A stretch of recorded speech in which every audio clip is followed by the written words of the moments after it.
شروع کرتا ہوں اللہ تعالیٰ کے نام سے جو بڑا مہربان نہایت رحم والا ہے۔ حضرت عبداللہ بن بصر رضی اللہ تعالیٰ عنہ کہتے ہیں کہ ایک مرتبہ نبی کریم صلی اللہ علیہ وسلم کی خدمت میں ایک دیہاتی آیا اور عرض کیا کہ یا رسول اللہ کون شخص بہتر ہے؟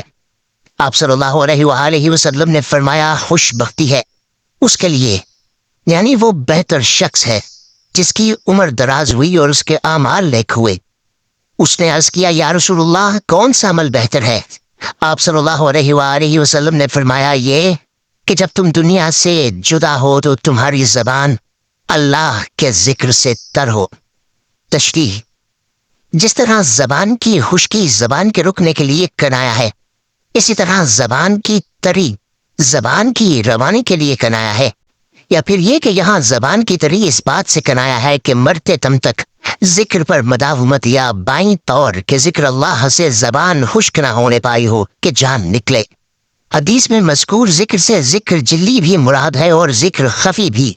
زبان کے بارے میں دونوں احتمال ہیں، قلبی بھی مراد ہو سکتی ہے اور قالبی زبان بھی، یعنی چاہے دل کی زبان سے ذکر کرے چاہے ظاہری زبان سے، لیکن دونوں ہی سے ہو تو بہت ہی خوب ہے۔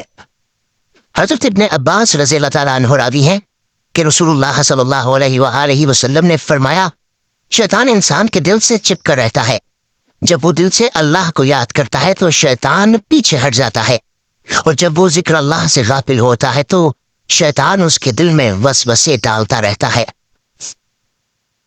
دوستو، اللہ تعالیٰ ہمیں ان احادیث مبارکہ پر عمل کرنے اور اپنی زندگیوں کو سنوارنے کی توفیق عطا فرمائے۔